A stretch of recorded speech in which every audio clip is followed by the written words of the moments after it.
et le retour du 49.3 ce lundi. Dans un entretien à la Tribune dimanche, François Bayrou a annoncé que le seul moyen de faire adopter le budget 2025, c'est d'engager la responsabilité du gouvernement.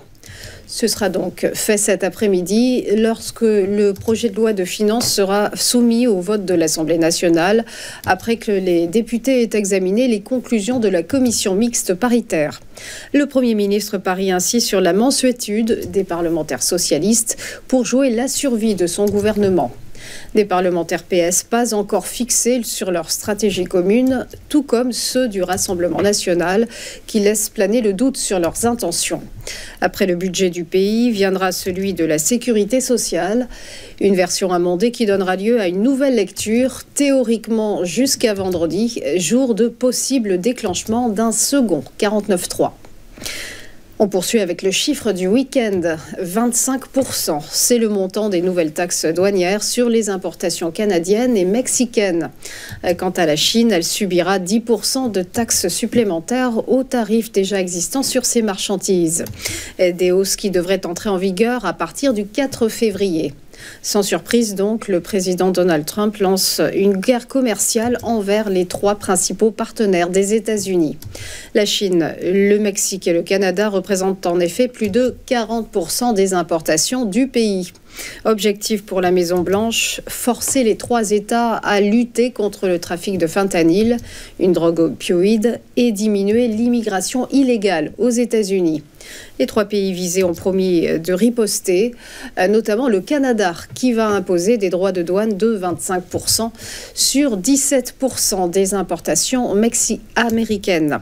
Pékin, de son côté, va déposer plainte contre Washington auprès de l'OMC. Enfin, sachez que l'Union européenne pourrait être la prochaine cible sur la liste de Donald Trump, celui-ci ayant estimé qu'elle avait, je cite, très mal traité les États-Unis. Et on termine avec le Bitcoin qui passe sous la barre des 100 000 $. Il s'agit de la conséquence directe de la hausse des tarifs douaniers. Le spectre d'une guerre commerciale effraie les investisseurs qui se détournent donc d'actifs risqués comme les crypto-monnaies.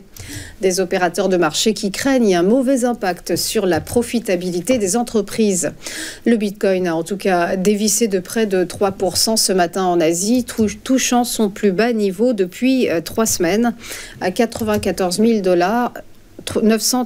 94 936 $ plus précisément. Quant aux cryptos plus confidentiels comme l'Ether, elles accusaient une chute de 12% environ, signant un retour à leur valeur de début novembre. Et on reste sur les marchés pour passer au point bourse. Le rappel de la clôture des marchés, donc vendredi dernier, avec des places européennes en forme modérée.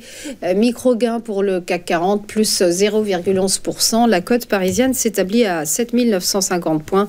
Elle a grappillé plus 0,28% en bilan hebdomadaire. À Francfort, le DAX allemand est resté stable, plus 0,02% à 21 732 points. Et sur l'ensemble de la semaine, la cote allemande s'est renforcée de plus 2,5%.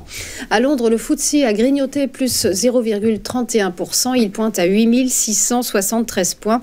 Et sur l'ensemble de la semaine, l'indice a avancé de plus 2,02%.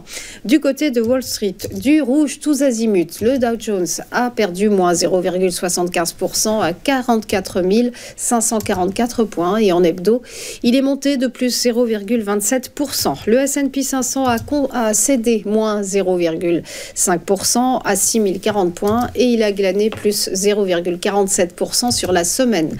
Quant au Nasdaq Composite, il s'est délesté de moins 0,28% à 19 627 points et sur sa perf hebdomadaire, il affiche un gain de 1,48%.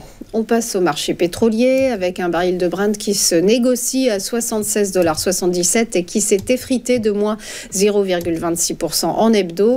Et quant au cours du WTI, il s'est apprécié de 0,96% sur la semaine et pointe à 73,81 $.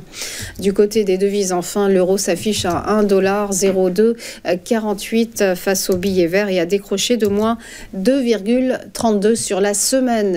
Et on termine par le Nikkei qui s'écroule ce matin à la clôture avec une perte de moins 2,66%. Voilà pour les news. On marque une première pause et on se retrouve juste après pour Chronocac. À tout de suite.